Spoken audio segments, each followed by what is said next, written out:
And we're back. Game number 3 of our third place decider here from, well, I guess it's a combination, actually. It's the D2L Season 3 third place decider and simultaneously a HyperX D2L Season 4 championship preview. Looking ahead to our grand finals coming up in January once again. And all the info for that can be found at finals.d2l.gg. But both of these teams, well, they've looked pretty good on both sides. I mean, both were rather handy wins by the time all was said and done. The two very competitive games so far here in this best of 3, and quite a bit of money on the line. A few $1,000 definitely going to the winner of this next game. So certainly not a game, not a series where they're playing just for practice.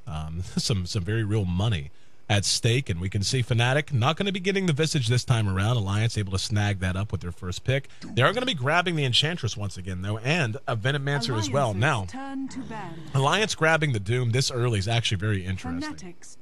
Generally speaking, when you see a Doom pick come out, it's almost always going to be a direct counter pick. Now, he could be counter picking. They could be counter picking against Venomancer and Enchantress, but there's just nothing that either of them do particularly warrants the ability, or the Doom itself. But Doom's ability to devour Enchantress's creeps, that's certainly a nice answer to that.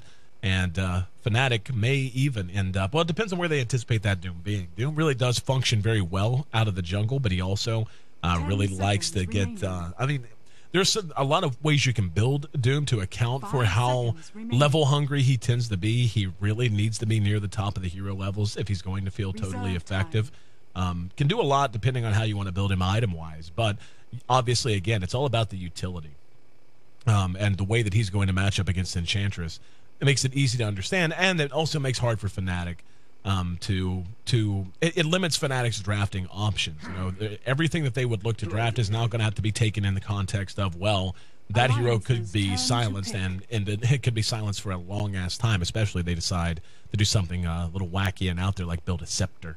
But Fnatic, again, with that in mind, decided to go ahead and grab the Dragon Knight. Dragon Knight certainly gets a lot of utilities out of his abilities, Breathe Fire in particular. An extremely spammable, extremely strong early game spell, and of course Dragon Tail, very potent early game stun. But he doesn't have to have it. So long as he manages to get into his dragon form, even if he's doomed, he's going to be in pretty good shape and be able to hang around in these fights and at least do damage even as his own life is ticking down. So really like that pickup from them, and now it's just about how Alliance wants to begin to build this. Doom can fit into a lot of team compositions. He works well in 5-on-5 compositions, which he'll certainly have some help with the Visage.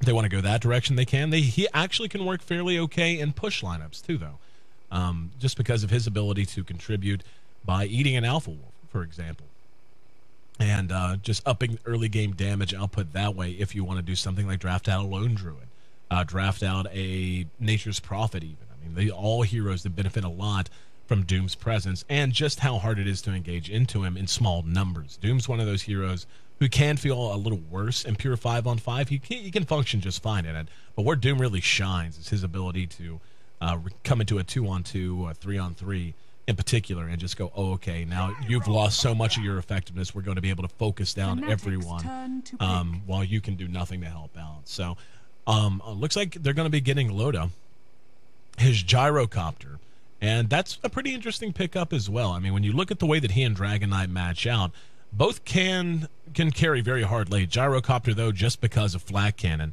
tends to be the more effective, more potent, super late game carry, you know, all things being equal, 6-slotted and so on. Dragon Knight, though, innately tanky, is going to match up well against a Gyrocopter in terms of the right click, at least for a while, until he gets up 2-3 big damage items. Then it'll be a huge problem. But Gyro will also probably be building a BKB very quickly, especially against this lineup. So the Rocket Barrage, you know, he'll be building a BKB. Dragon Knight's going to need one as well because of Rocket Barrage, probably the way I should say that. So it's going to be, both of these heroes are pretty good against each other, just in different ways and in different phases of the game. Both are very much anchor heroes until the ultra late, when again Gyro, especially if you're, you know, Na'Vi or Fnatic, for example, like to build rapiers on Gyrocopter a whole bunch. And if you're able to get up a rapier or two, and that's not me being facetious, very often you'll see those two teams in particular occasionally get up a couple of rapiers on a Gyrocopter. Once that happens, it just becomes impossible to outfight him late, just because your entire team is dying behind you, no matter how fed you are, just because of the 1,000 range on flat cannon. So it will be a dual core, as one would expect. Dragon Knight can be run as a lane hero, just really hasn't been for a long time. I remember you have to go back quite a while when it was more common to see him laned instead of run mid. So chances are that'll be a lane Luna. Now they have a lot of aggressive potential here with the Enchantress, the Venomancer, and the Luna in particular. And that's always a good step in the right direction if you can get a nice draft of a nice offensive tri-lane to put pressure on just whenever you have a Dragon Knight that you're planning to run mid, just because he has no escape. He's one of the most gankable, popular mid heroes in the entire game. And running that offensive tri-lane makes it very difficult for an enemy team to rotate even just one support to mid to try and make a gank happen. So with the Venomancer, the Enchantress, and Luna, Lunar Blessing, obviously a big deal with 3 ranged heroes. And the fact that it's a flat damage bonus, not a percentage-based bonus, so it really does make them super strong, especially at level 1. And also just how spammable they are. The slows as well, whenever you have Venomancer with Gale and Enchantress with Enchant.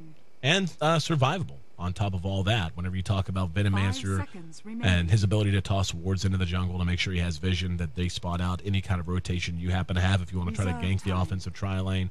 Nature's Attendance on the Enchantress. Luna, once she hits 6, very difficult to pursue into reasonably, just because the potential for her to always just turn around and pop Eclipse right in your face as soon as you happen to get her away from a creep wave.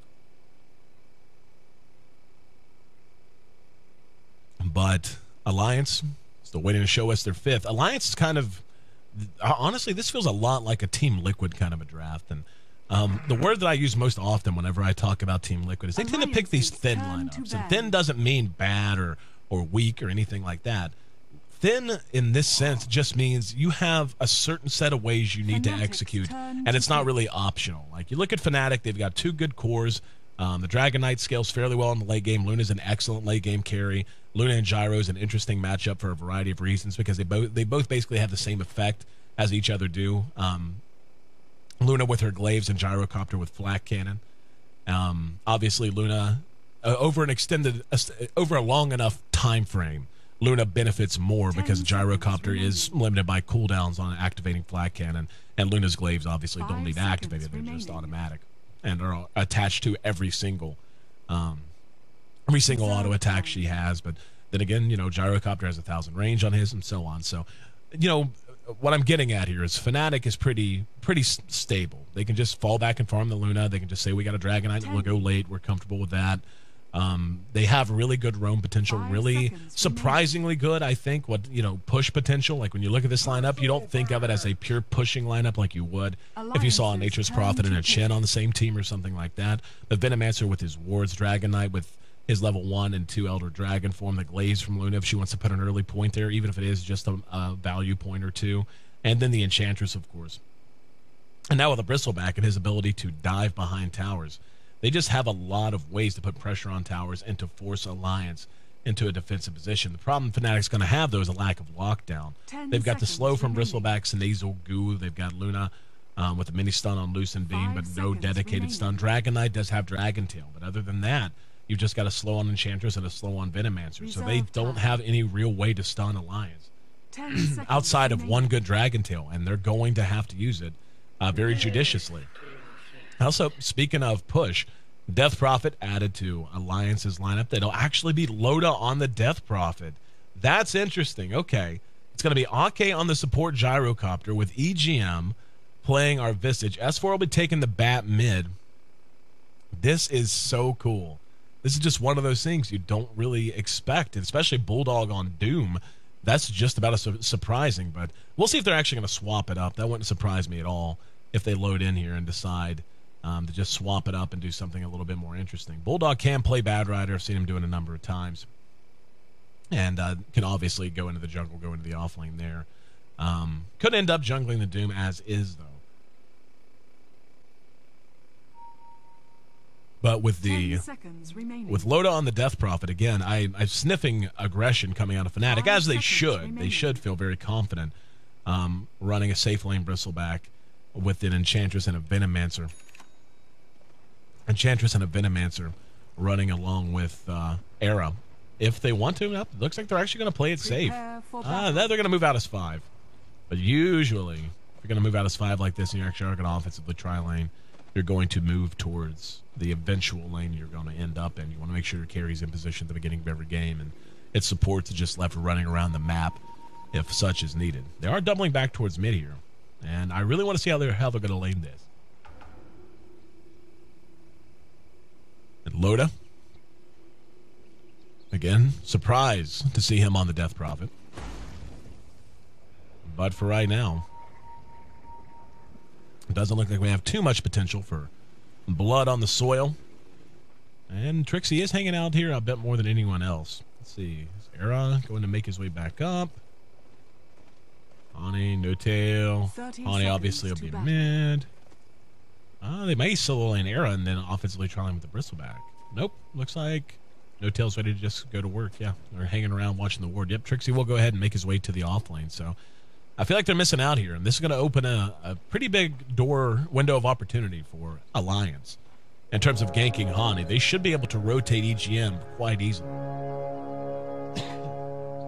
Now, what's fascinating about this, though, is even though whenever you have a gyrocopter, and it was really Ake and Alliance back when there were no Tidehunter that popularized the idea of support gyrocopter. I mean, they didn't invent it by any stretch, but really they ran it very consistently for a long time. Like all throughout D2L Season 2, I want to say, they were running the support gyrocopter to very, very good effect.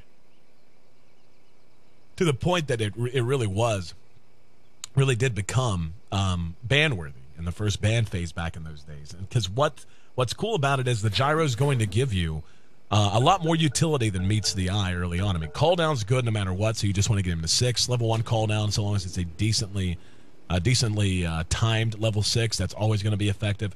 Rocket Barrage, one of the most heavily damaging abilities in the game under the right circumstances. 690 magic damage done on a extremely spammable spell. And you can always transition into a semi-carry role. And that's one of the big benefits of picking a support gyrocopter is based on what you need, you can always just start farming and skip support items altogether after the initial buy of Tagos and all the such. Up here at top, Bulldog will be running on our Doom, and yeah, this is a tough situation for him to be in. I'm actually really surprised he didn't just start in the jungle. Doom's jungle speed is considerable. One of the better, especially post 6.79, just because of how quickly he can get to level 2 in particular. And he does have built-in regen, Scorched Earth, and so on and so forth. But right now, just trying like hell to stay in experience range. He is halfway to level 2, so he's not coming up completely naked. And he and Fly taking some longing lances at each other. And there's going to be a Gale. No damage on level 1. Bit of a scale, though, so Bulldog pulling back and eating a little bit of extra auto attacks on the way, but for the most part, never in any real danger. Down here at bottom, Trixie on our Bristleback has yet to absorb 1 experience point. That'll change right here. But still not where he wants to be. That'll change, though. Yeah, there's going to come a point very soon where he can just start running right up to Lotus face, and just so long as he has some idea of where EGM is and doesn't overstep himself too badly there, he should be just fine. Taking a look at the early CS, we can see Era, who is left completely unimpeded at top, sitting at 11-6, so he's in great shape. Loda right behind him at 8-3. And what I really want to see, S4 actually managing to get first blood here in mid, and now No Tail trying to beat him to the rune. And managing to... Actually did manage to grab that, but nonetheless, first blood on the board, and it goes the way of Alliance. It's one of the damnable things about watching, like whenever you see a Dragon Knight in versus like a Bat Rider in mid, like you don't want to watch the entire game, but it's so hard to tell by the mini-map whenever action is actually taking place because they tend to be very, very close together for the most part anyway. But at any rate, S4 in great shape coming out of mid. He's at 8-1. They're doing their best to zone out the Bristleback now. And finally, Bulldog did decide to make his way into the jungle. I'm a little surprised he didn't just start here knowing what he was up against. And I'm going to go ahead and Get a stack on, hoping for a wild wing ripper. And will he get it? Nope. A little bit of bad luck there. Stacking it like this, if he manages to get a wild wing ripper, he can use the tornado for some very, very easy levels. And he's going to go ahead and double back to base now. Up at top, Fnatic looking to show off that push power I talked about. No Tail's got a ripper, and happy to have it, I'm sure, as they go to work now on the tier 1. And again, this is a deceptive amount of pushing power. I mean, by the time the Veno gets down a handful of wards, 2-3 wards, not only is the tower going to die, not only is it very easy to melt down creep waves as they come, but it's really tough to get in and just fight. And that would be the situation they'd be in. And they're just happy to take total advantage of it as Luna gets the kill there. And yeah, it looks like they're going to go ahead and push on through.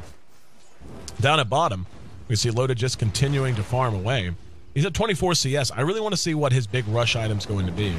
And Bulldog spotted out. Gale clipped him right on the wing, following the Lucent Beam from Era. No Tails right there, and yeah, he just comes out, knows he's going to die, decides to go ahead and eat a wild wing and spend his gold. But Fnatic, in great shape. They're going to force another reaction. They're going to lose a tower. Yeah, and they're not pushing anywhere else either. This is a little bizarre, to be honest. Like, Loda, not even close to level 6. Era is right on par with him in terms of level. But 4.5 minutes in, we're going to see the tier 1 and the tier 2 drop before 5 minutes here in this game 1 or game 3. Bulldog has made his way back over, but it's really just not going to matter. He's going to go for the deny and may end up dead because of it. Fly didn't have enough mana for a Gale. If he did, he would have for sure been dead. S4 has found his level 6, but still under the best of circumstances, 1,600 gold away from his Blink Dagger. So a long time until he's going to feel like he's at max efficiency. And Bulldog continuing to go toe-to-toe with Era. And Era just feels fearless right now. Feeling very confident about where everyone else on the map happens to be. And doing his best to just take every little inch he can in terms of any advantage at this phase of the game. Just 2 kills on the board at 5.5 minutes in. But the gold swinging heavily now in favor of Fnatic, up to almost plus 3,000 in their favor. And again, Loda, I mean, he's got phase, Bassi, that's fine. I mean, is he going to rush something like a Bloodstone? A Necro Book, if you really wanted to sell out on the push, that's an option. But it's, you know, such a unorthodox way to run the Death Prophet. One would imagine he's got something in mind. And it looks like Era's actually going to go straight farming build. Picking up the Helm of Iron Will on his way to a Helm of the Dominator. Hani continuing to farm away too. 21-2 against the Bat Riders, really not that bad for him, even if he did die. And it's like, that is really quite respectable in all fact. And it looks like Loda and company finally ready to go to work here on this tier 1. But thus far, very little damage done as Trixie shows back up to derail their plans for destruction. Fnatic going to go for a gank attempt here on mid. S4 is level 7. And they, again, don't have much lockdown. Don't have much pure dedicated lockdown. And S4 gonna be ganked. Firefly will get him to the high ground. Behind the fight, we see Fly beginning to grab creeps. Admiral Bulldog and S4 trying to hold the tower as best they can. Again, a lot of push power here. A lot of anti-push on the side of Alliance with these two heroes in particular, at least so long as Firefly's active. Bulldog used Scorched Earth as well. That's only going to buy them so much time. Loda's just going to have to do something soon. Death Prophet is not a hero you just farm all game. She needs to be pushing towers, needs to be taking fights. And looks like that's the plan. He arrives in, fresh 6. And this tower in mid just slowly being whittled down. And there's the Dragon Tail in S4. Gale to follow it up, and here comes the ulti from Loda. S4 will end up dropping, but mass reaction from Alliance. They're going to try to chase down Fnatic. Here comes Era as well, and he pops the Eclipse. Loda has to run. And Ake using the rocket barrage as he retreats. Hani with the breathe fire and gets another kill. Loda ends up dropping. EGM finished off with the Lucent Beam from Era. Now Bulldog pursued past his own tier 2. Ake fleeing for safety as quickly as he can. And yeah, this is kind of what you just expected. I'm really unsure of what the plan was with this composition from Alliance. Again, it had a very Team Liquid feel to it in that it's one of those lineups you can just tell has to be executed a certain way, otherwise the elements aren't going to work together nearly as well as they need to. Problem is, I don't know what way that is, and I don't really know that Alliance does either. Going to work now on the Roshan. And they can't challenge this. Like, even if they know what's going on. Death Prophet's ulti is what makes her hero at all viable. And she is such a slave to its cooldown. And with it on cooldown, basically anytime that's on cooldown, Fnatic's going to be able to do whatever the hell they want. Just because they have such a strong, well-rounded squad that can do, like, they don't have a lot of stun. Their initiation isn't great, as we saw. But just in terms of their ability to stand in a fight, their ability to do damage in a variety of ways, physical and magical, they have great utility. And that last fight was a disaster for Alliance because of it. Enchantress will be building a mechanism, but the gold lead already considerable. Less than 10 minutes in, we're at plus 7,500 now in favor of Fnatic. And what a coup that would be for Fnatic if they're able to take this third game and finish up with a win right before the grand finals against the team that will be meeting them there. Certainly a nice confidence booster as we get closer to CES coming up in January. Here we go. AKS 4 EGM. Our 3 winged wonders making their way into mid. They're going to be hooked up with, and this is already beginning to feel very all in. Loda Satin Farm, Abracer, and Phase Boots. They have to make these pushes work. Era up, nice lasso from S4. This is something they need. Very nice pick off of the Aegis. They're probably not going to be able to get the tower, but they got the Aegis. And that is at least going to limit Fnatic's aggressive potential for a little while. Being able to bring her down. But again, the problem is Loda, his ult's about to finish up, then it's on cooldown for another 80 seconds or so, 70 seconds. And Fnatic knows they can get, yeah, like they're just immediately going straight down to this tower. They're just going to trade away tier 1 for tier 1. And they may decide to push through here. I'm a little surprised they're not... Oh, nice Gale. Actually got a couple. Now, I was going to say I'm surprised they're not coming back in as a mass reaction. Here comes No-Tail. Gets the enchant off onto EGM. Flies right there. And looks like they might counter push here in mid even. Down at bottom, Era and Hani continuing to do their own thing. They're going to send a little bit of help down. But Loda, with really only Crypt Swarm at this point, other than his ult, I mean, what's he going to contribute? He'll be able to slow it up for sure. But that's just not the way the Death Prophet needs to be used. Yep, and here comes the rest of the game. Fnatic already with this tier 2 down to half health. They, you know, S4 is going to have lasso momentarily. And that's pretty much their big saving grace right now, is they do have lasso, and S4 is a phenomenal bat. One of the few players that plays bat as consistently now as he once was playing. Dire's middle tower has fallen. In the meantime, they do manage to bring down the mid tower, but doesn't look like they're able to do a whole lot to prevent the loss of this tier 2. So not a very economical trade if you happen to be Alliance. And Fnatic happy to pull back. Dragon Knight already going for Assange. I'm actually a little shocked he's not getting a BKB against this team. But Doom goes through BKB, so not really all that surprising, I suppose. Bristleback with a Vanguard already. Era is making his way towards the BKB now. Needs about another 250 gold, and he'll have it. The Enchantress, very close to a mechanism now, only 300 gold from that. And looks like it's a straight Scepter rush on Fly, which is always fun on Venomancer. It is ridiculous how much damage Poison Nova does with a Scepter. I mean, it's ridiculous to begin with as once it hits level 3. But get a Scepter up on it, and yeah, basically you can walk in, hit R, and the rest of your team can do nothing but sit back and just let it tick for 10 seconds. Then go in and finish off the other squad. Like, it's ridiculous how effective that ability is in general, let alone whenever you actually have a scepter up for it. Fnatic doesn't look like they're willing to take their foot off the gas as they're continuing to rattle their saber there in mid.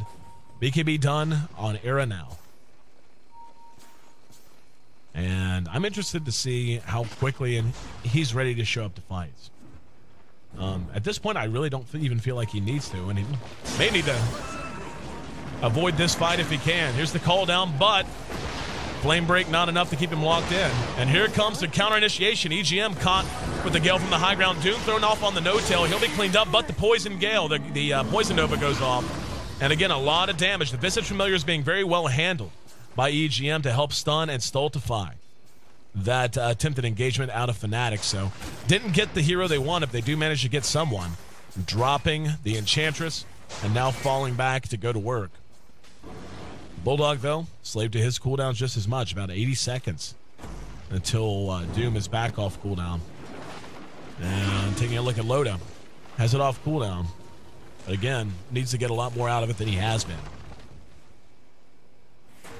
We'll see if he actually uses it here. He's actually going to hang back for the moment. I like this. Good decision. See what they show you. And then if you can, this is a half bait, half push kind of a situation. Here in mid, Era and Hani continuing to push like all hell. And it's really been working out so far. And Fnatic pursuing him out. EGM going to be able to TP away. And Loda, who is apparently just adverse to TPs. Just going to go ahead and walk it at this point, I suppose. But taking a look back at Fly, he's beginning to get pretty damn tanky for Venomancer. 1200 HP with an urn as well to go with his Ogre Club and his point booster. He's going to feel very survivable. Doom has actually finished a mechanism too, so it's going to be an even trade, a break even, I should say, on that one particular item. But Hani almost done with his S and Y now. And I'm not... The thing about S and Y is it's still the same item it's always been. You're going to get a set amount of benefits from it. But I can't help but wonder if any other variety of items might have been even better. Just in terms of maximizing what you can do today, right now. And this is a massive stack. They get loot over here as quickly as they can. And Era ready to bring these bad boys down. Meantime, Alliance smoking up, rolling past the Radiant side Ancients. Trixie doing his best to tank this up, but this will be taken free of charge. Ani still in the jungle, rotating his way over. Looks like Alliance is just looking for someone, anyone, something to try and get things back on track. Loda pops the ult. Exorcism at level 1. Somewhat effective. There's going to be a call down, but it whiffs entirely. Ake could be in trouble. We're going to see the stun on the EGM and a lasso dragging Era back. They're going to blow him up quickly, but the BKB now with the Eclipse. Bulldog forced to run. They just don't have any damage. Bulldog next on the list. He's going to drop.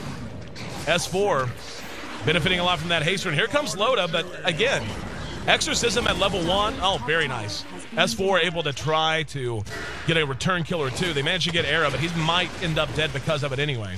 Trixie has to be careful. He's very low, doing what damage he can with the Quill Spray, and they're going to get him. So that's a full 5-man wipe. But again, having Loda on the Death Prophet, really not feeling at all present in these fights, and a lot of it has to do with levels again. Death Prophet needs her level 2 ult fast. A level 1 ult is nice. Level 1 Exorcism isn't bad, but it's not something worth farming a Death Prophet over. Sitting just at level 9 now, up against 3 enemy heroes that are 10, 11, and 11. And I hate to say it, but unless they decide to do something like, it looks like they are going to just transition Ake, if I had to guess. Well, no, he's actually just bought wards, so they need some form of damage, and they're just not getting it right now. Fnatic's just tanky in so many ways. Luna with her BKB is very survivable now. The Dragon Knight, very survivable by nature. He's got 21 armor just by virtue of maxing Dragon Blood. And now with Trez and S and Y, he's got 1,500 HP. Very, very tough to bring down. Bristleback, even though he's only got 1,100 HP, has added that Vanguard, has added the Hood of Defiance, and is very survivable in his own right. And they just don't have any way to really touch, to follow up and touch Fnatic after S4's initiations. I mean, we saw the lasso. We saw what he could do with the haste runes. I mean, S4's been playing very well, and it's not so much that Alliance isn't playing well. This lineup just flat out isn't working. And sometimes you just have that. Maybe they had a much more specific plan in mind coming in, but either the execution's lacking or they got caught up in the counterpick thought battle that we all have when we play Dota. You want to execute your own plan, but you always feel this need to counterpick every strength you see on the enemy team. And sometimes you wind up with thin lineups. Some teams draft for thin lineups. Oftentimes, again, like Team Liquid, very often will draft those sorts of lineups. But when they get behind, they have a hard time playing their way back to relevancy at any point. And speaking of that, you can take a look at the net worth. For the top 5, all belonging to Fnatic, with the top 2 being exactly who they wanted to be, the Dragon Knight and the Luna. Luna's actually opened up a huge gold lead for herself.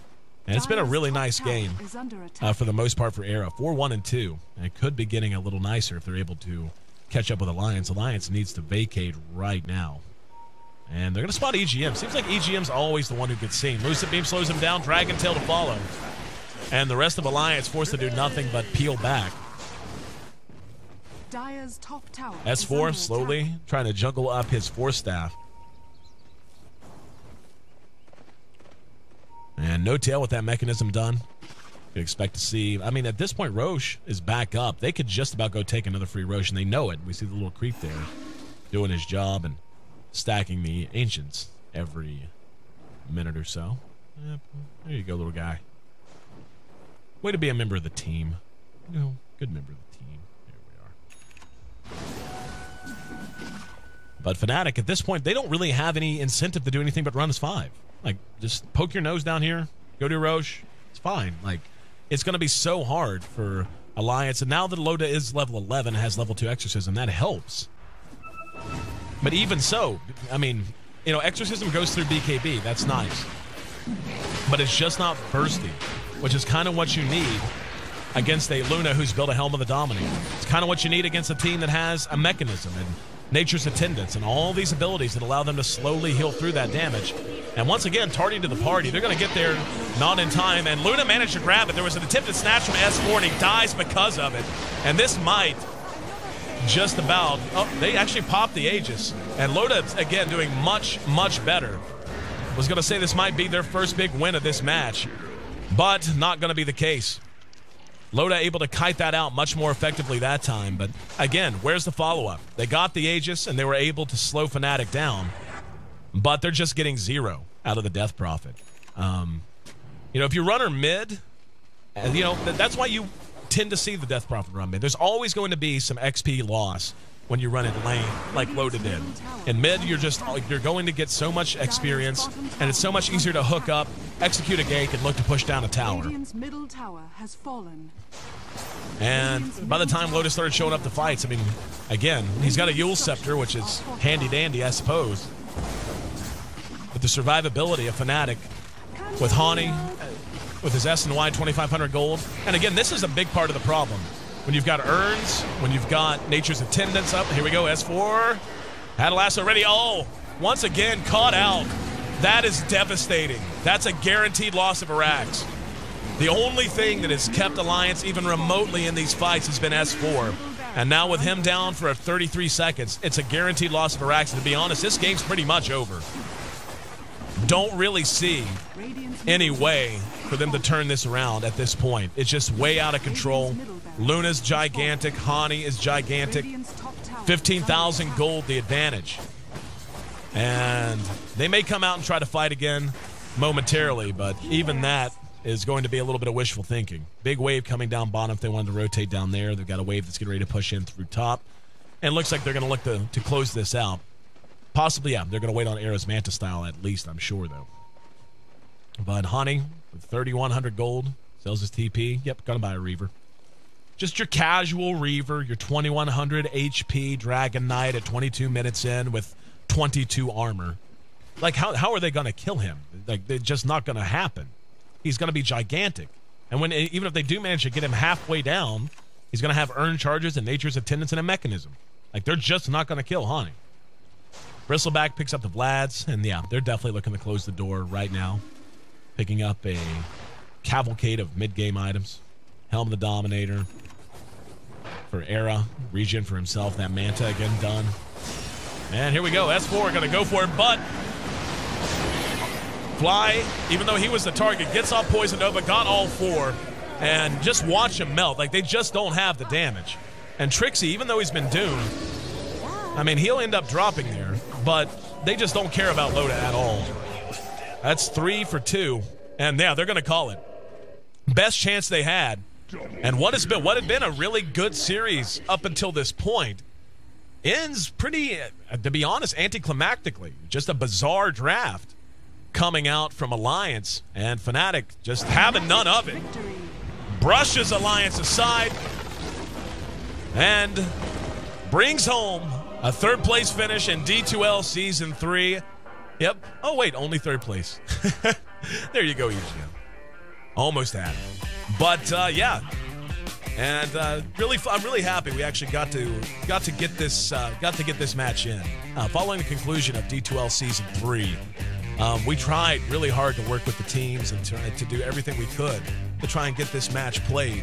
And just over the last couple of months, it's been so hard working with Fnatic and Alliance to schedule it. So, finally getting it in. And again, the timing of it, I'm really happy about as well, just because, and again, these teams go into our grand finals. Nice little preview match. And Fnatic should be rolling in with a considerable amount of momentum. Big Mo should be on their side. Great performance out of them today. 8-1 on Era, on Era's Luna. So good showing from him. Fly played a very nice Vitamancer. Fly struggled a bit in game 2, but games 1 and 3, really, he was a big part of that success. But all in all, I mean, here in this last game, a lot of it just wonky drafting of Loda. It's not that Loda did anything wrong, finishing 0-4-3. Just they didn't have a whole lot of synergy in the way things worked. Death Prophet just unable to really contribute anything at all to warrant solo lane farm, and can't help but think they would have been better off just switching it up, putting Bulldog on the bat, sending the Gyrocopter to farm under control of Loda, Death Prophet in mid, handled by S4, and then Bulldog off in the off lane with EGM supporting. Seems like that would have worked quite a bit.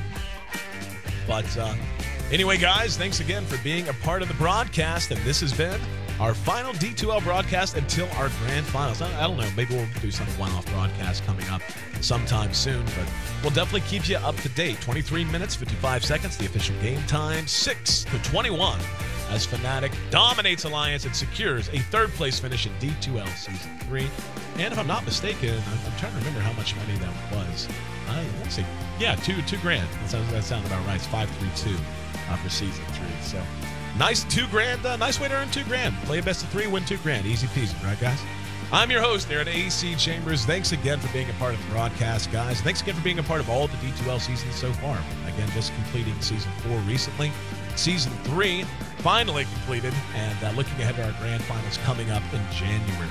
Find that online at finals.d2l.gg. All the information you possibly want about the event itself. And just a reminder, it is free. So if you happen to be in the area, or you have the ability to go, you've never been to a Dota event, or maybe you just really love Alliance, or love Fnatic, or LGD, or Vici, whatever.